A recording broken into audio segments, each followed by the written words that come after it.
বলে দিয়েছে ইয়াউমা ইয়াফিরুল মারউ মিন আখিহি ওয়া উম্মিহি ওয়া আবিহি ওয়া বানিহি ওয়া সাহিবাতিহি লিকুল্লি ইমরিইম মিনহুম ইয়াউমা ইযিন শাআনুন ইউগনি।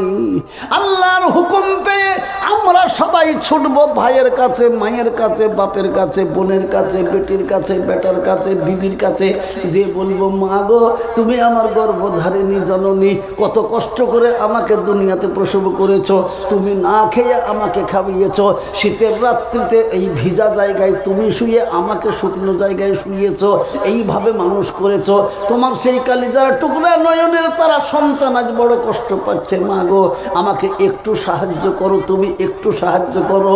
মা সেদিন ওরা সামনাসামনি বলে দেবে আমার কোনো সন্তানাদি ছিল না, এখন আমার কি হাল হবে, তাই আমি ভাবছি, কাউরির জন্য ভাবতে পারবো না।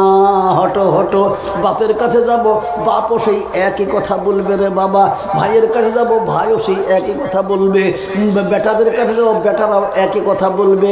শেষে বিবির কাছে সে বলবো বিবি তোমাকে এতটুকু মেয়ে বিয়ে করে নিয়ে এসে আমার বাড়িতে বুড়ি করে দিয়েছি এবং সব দায়িত্ব আমি নিয়েছিলাম, তোমার ভরণ পোষণ, তোমার অসুবিধা সব আমি দেখেছিলাম, এখন আমি অসুবিধায় পড়ে গেছি, তোমার প্রাণপ্রিয় স্বামী একটু আমার জন্য আল্লাহর কাছে দরখাস্ত করো। বলে আমার কোনো স্বামী মামি ছিল না, এখন আমার কি হাল হবে, আমি তাই ভাবছি তুমি হটে যাও, হটে যাও, নিরাশ হয়ে ফিরে আসবে আল্লাহর কাছে। আল্লাহ বলবে পেয়েছো কাউকে? কাউকে পেলাম না আল্লাহ, কাউকে পেলাম না। আল্লাহ বলবে এই তোর কাছে কোরআন যায়নি? হ্যাঁ। কোরআন শোনোনি? বলে হ্যাঁ। মৌলানাদের কাছে শোনোনি? শুনেছি। আল্লাহ বলবেন তোকে তো কোরআনেই বলে দিয়েছিলাম আল মাল ওয়াল বানুনা জিনাতুল হায়াতিদ দুনিয়া, মাল মাতা, টাকা কড়ি, জমি জায়গা, ঘর বাড়ি, স্ত্রী পুত্র আত্মীয় স্বজন, মাতা পিতা, দুনিয়ার সৌন্দর্য আখিরাতের কোনো কাজে আসবে না। কেন কেন কেন? তবুও তুমি আল্লাহর হুকুম না মেনে তুমি তাদের পিছনে সময়টা শেষ করে দিয়েছ, এখন কি করবা তুমি? তবে যাও যাও, আরেকবার তোমাকে সুযোগ দিচ্ছি, 1,24,000 নবী মতান্তর 2,24,000 নবী পাঠিয়েছি, একবার তাদের কাছে যেয়ে দেখো দেখি। এবার যেমন বলবে তাদের কাছে যাও, ছুটে আসবো বাবা আদি পিতা আদম আলাইহিস সালামের কাছে, এসে বলবো আব্বাজান আপনি সমস্ত মানবের পিতা, আপনি তো প্রথম মানুষ, আমরা আপনার সন্তান বড় কষ্ট পাচ্ছি, আমাদের জন্য একটু আল্লাহর কাছে সুপারিশ করুন। আদম আলাইহিস সালাম আমাদেরকে দেখে কাঁদবেন আর বলবেন বেটারে তোদের দুঃখ দেখে আমারও কষ্ট হচ্ছে বটে, আমি তোদের দুঃখে আমার জীবন ফেটে যায়, কিন্তু আমার যে যাবার উপায় নাই। বলে কেন? আমি প্রথম মানুষ, আল্লাহ আমাকে সৃষ্টির সেরা করে পাঠিয়েছিলেন, সৃষ্টির শ্রেষ্ঠ উপাধি দিয়েছিলেন, এই বলে আমাকে সৃষ্টির সেরা জায়গা জান্নাতে রেখেছিলেন, কিন্তু আমি আউয়ালুন নাসিন, প্রথম মানুষ হয়েই আমি আল্লাহর হুকুমকে অমান্য করেছিলাম, এখন তোদের জন্য কেমন করে যাব বল? তবে তোরা নূহ নবীর কাছে যেতে পারিস, নূহ নবীর কাছে যেয়ে বলবো আপনাকে আল্লাহ প্রথম রসুল বানিয়েছেন, আপনার হায়াত 1300 বছর আল্লাহ দিয়েছিলেন, তো একটু আমাদের জন্য উপকারে চলুন আল্লাহর কাছে। বলবে বাপরে তোদের কষ্ট দেখে আমারও কষ্ট হচ্ছে বটে, কিন্তু আমার যাবার উপায় নাই। বলে কেন? আমার নিজের ছেলে তাকেই আমি ইমানদার বানাতে পারিনি, আমার ছেলেকে দিনে আনতে পারিনি, তো তোদের জন্য কেমন করে যাব বাপ, আমার উপায় নাই। তবে যাও তুমি মুসা নবীর কাছে, মুসা আলাইহিস সালামের কাছে, সে বলবে সঙ্গে সঙ্গে মুসা আলাইহিস সালাম বলবে ভাই রে তোদেরকে দেখে আমার কষ্ট হচ্ছে বটে, কিন্তু আমার যে যাবার উপায় না। বলে কেন? আমি তো মার্ডার কেসের আসামি, আমি কেমন যাব? এখনো শুনলেন না, এক ঘুষিতে মেরে দিয়েছে যে আমি তো মার্ডার কেসের আসামি, আমি যখন তোদের জন্য যাব বলবো তুই আসামি, মানুষ মার্ডার করা, আবার তুই এসেছিস, আমি দিতে পারবো না। তবে তোমরা যাও ঈসা নবীর কাছে, এবার ঈসা আলাইহিস সালামের কাছে আসবো, এসে বলবো আল্লাহ আপনাকে বিনা বাপে আল্লাহর কুদরতে আপনাকে পয়দা করেছে, আপনার জন্য বলা হয়েছে ঈসা রূহুল্লাহ, অতএব আপনি দয়া করে একটু আমাদের জন্য সুপারিশ করুন আল্লাহর কাছে। ঈসা আলাইহিস সালাম বলবে আমি পারবো না ভাব। বলে কেন? ওই খ্রিস্টান বলে একটা যাচ্ছিল, খ্রিস্টান আমাকে আল্লাহ বিনা বাপে পয়দা করেছিলেন বলে খ্রিস্টানরা আমার উপর একটা দোষারোপ চাপিয়ে দিয়েছে। কি? ঈসা ইবনুল্লাহ, ঈসা আল্লাহর বেটা, আর আল্লাহর তো বেটা বিটি বিবি বাল বাচ্চা কেউ নাই। তো আমাকে তারা বলেছে আল্লাহর বেটা, আমি কোন লজ্জায় আল্লাহকে দেখা করি? আমি পারবো না বাপ, তবে তোদেরকে একটা সাজেশন দিচ্ছি, যদি যেতে পারিস তাহলে মনে হয় বাঁচতে পারবি।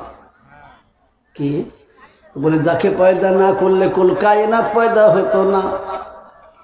সাইয়্যিদুল মুরসালিন খাতিমুন নবিয়্যিন, যিনি রাহমাতাল লিল আলামিন, যিনি শাফিউল মুযনাবিন, সেই আমিনার দুলাল মুহাম্মদুর রাসূলুল্লাহ সাল্লাল্লাহু আলাইহি ওয়াসাল্লামের কাছে যদি যেতে পারো তাহলে মনে হয় পরিত্রাণ পেতে পারো। ছুটবই বা সবাই কার কাছে? নবীজির কাছে। আহা, দরদি নবী, দয়ার নবী, একবারও বলবেন না যে আমি যেতে পারবো না। দরদি নবীর কাছে দিয়ে যখন কেঁদে কেঁদে বলবো, নবী গো, আপনার জন্য শুনেছি আপনি রাহমাতাল লিল আলামিন, আপনার জন্য শুনেছি আপনি পাপীদের ত্রাণকর্তা, পাপীদেরকে উদ্ধার কর্তা, আপনারই সুপারিশ ছাড়া আল্লাহর কাছে কাউরি সুপারিশ গ্রহণ হবে না। অতএব নবী গো, আপনি আমাদের জন্য আল্লাহর দরবারে একবার সুপারিশ করুন। দয়ার নবী আর থাকতে না পেরে রে বাবা, তখনই মাকামে মাহমুদ বলে জায়গা, সেইখানে তিনি সেজদায় পড়ে যাবেন। ধরে বলুন সুবহানাল্লাহ। সেজদায় পড়ে কাঁদতে কাঁদতে কাঁদতে কাঁদতে চোখের পানি দিয়ে মাকামে মাহমুদকে ভিজিয়ে ফেলবেন। আল্লাহ থাকতে পারবে না। আল্লাহ বলবে, দোস্ত রে আমার, ও আমার দোস্ত, আমি তোমার সব সহ্য করতে পারি, কিন্তু চোখের পানি আমি সহ্য করতে পারিনি। দোস্ত, তুমি মাথা তোলো, মাথা তোলো, তুমি কি চাও তাই বলো, যা চাইবে আমি তোমাকে তাই দিয়ে দেব। জোরে বলুন সুবহানাল্লাহ। তখনই হইবে নেদা হতে সুবহান, তখনই হইবে নেদা হতে সুবহান, শের তোল মুহাম্মদ কেন পেরেশান। যা চাহিবে তা পাইবে নিকটে আমার, যা চাহিবে তা পাইবে নিকটে আমার, তুমি তো হাবিবি মোর নাই কেহ আর। ধরে বলুন সুবহানাল্লাহ।